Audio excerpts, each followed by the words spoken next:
This is the Engines of Our Ingenuity, made possible by the Friends of KUHF Houston. Today, putting horses to work proves harder than we might think. The University of Houston's College of Engineering presents this series about the machines that make our civilization run and the people whose ingenuity created them.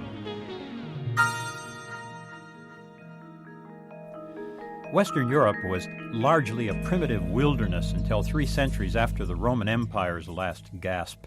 When it emerged as a new civilization, it did so with the help of the new technologies of water and wind power. Europe ultimately did far more with those power sources than the Romans ever had. But water and wind power had to wait until European agriculture became productive enough to support towns with masons and artisans, people free to do more than just labor for food. That, in turn, meant we needed a more powerful beast than the plodding ox to pull plows through the heavy, wet northern European soil. Horses had to be woven into farming before a civilization could emerge. In the mid-8th century, the Frankish kings began breeding horses for military use. But 3 things kept people from using those horses in farming. Their hooves softened and cracked in damp soil.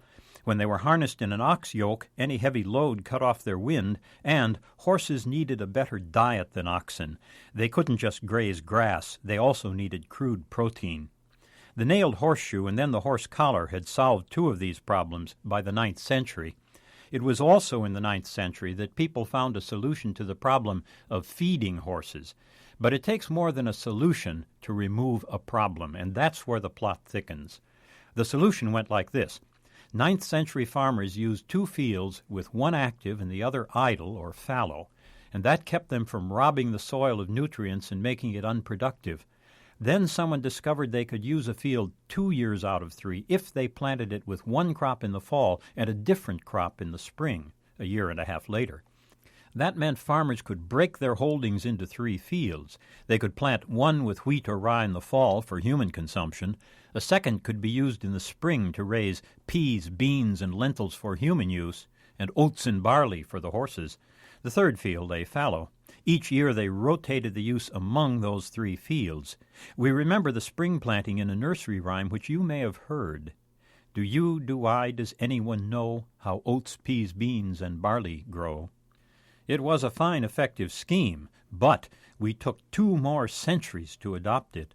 While we put horseshoes and horse collars to use right away, 3-field crop rotation meant rearranging real estate. It meant changing the social order.